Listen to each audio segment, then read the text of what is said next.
So in my Infinite Craft video, I asked you guys which creatures I should drop.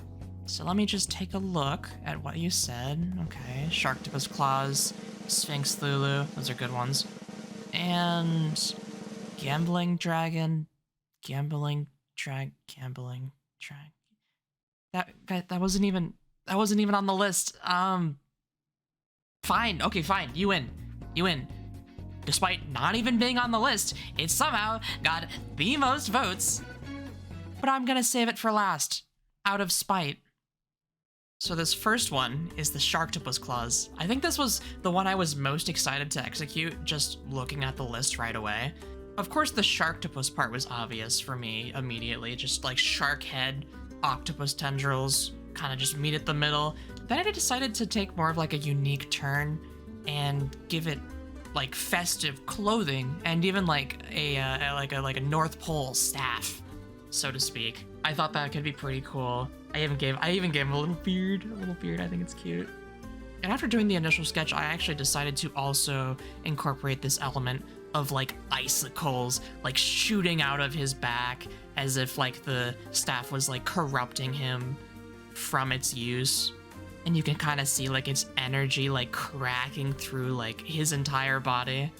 I didn't even really plan for like the icicles initially. It just kind of like came to me mid-drawing, and I was like, you know what? Let's do some adjustments. Let's put this in. It's cool, you know? So I ended up making them just like shoot out of his like cute little coat and making sure he had like a bit of a sinister look, because he doesn't care. He doesn't care about like what it's doing to his body. He just wants the power. The power of the pole. I don't know what that, I don't even know what it would do.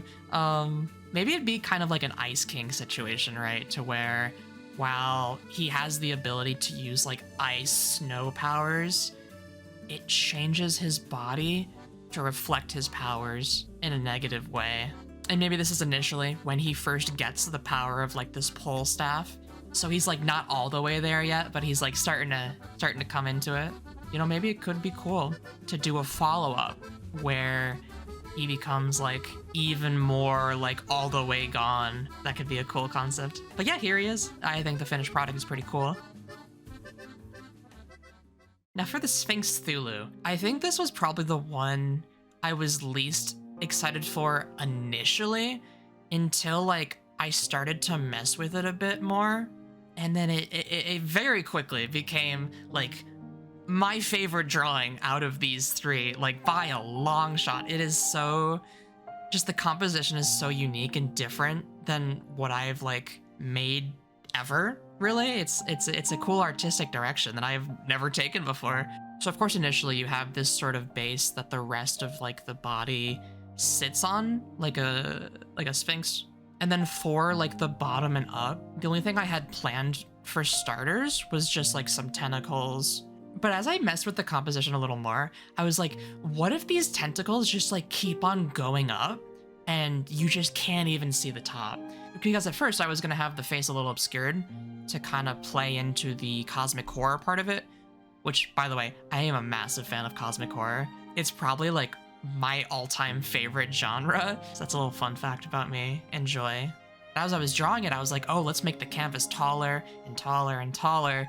And let's not even just obscure the face, let's have it so it like slowly obscures the higher it gets, so you don't even have like a true sense of how tall this thing is. And then I had a lot of fun with just scribbling with one of the pencils that I have, giving it like shading and colors that I just like have not messed with before, and I thought that was so fun.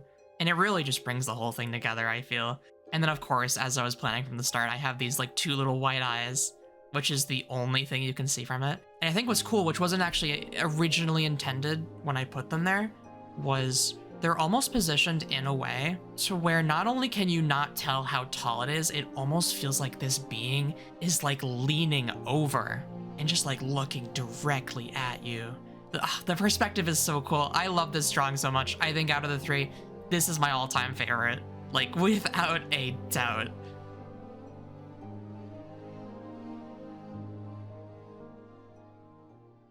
Then coming up for the most requested, despite not being on the list, is the Gambling Dragon. I'm not upset about that. I'm just kind of messing around. I think it's fun that, you know, even despite being on the list, there was like a huge want from the majority of people for me to draw this. So I was, you know, yeah, let's give you what you want, whatever. So my only idea going into this was just like buff dragon who moves the cards with like a fire breath type deal, but that kind of changed a bit as I started drawing it more. The buff dragon thing stayed, as you can see, but I got rid of the fire one because I couldn't think of a good composition for it. I think the one I have now is pretty good alternative. So from this guy, I wanted to have him kind of portray just a sense of like power and strength, you know, being the gambler that he is. In fact, the thing I replaced the breath with was in fact like a silver tongue to show like he just has like this ultimate control over like the conversation and the situation. Like despite his skills, whatever they may be, the people around him just feel like a sense of hopelessness from just the way he presents himself. So it doesn't even really matter how much power he really has. He's able to make people fold like that. You know, that's one of the best skills you can have with gambling. And it's not to say he doesn't have like a skill at gambling. No, he's one of the better ones, but his overall presence is his ultimate tool. And of course, like in his design, I also wanted to add aspects of the 4 suits of cards. I have a little heart tattoo on his neck. In his main horns, rather, he has the diamonds, and then in some of the spikes that go down his neck, he has some more spikes that are similar to diamonds, but not as much as the ones in his main horns.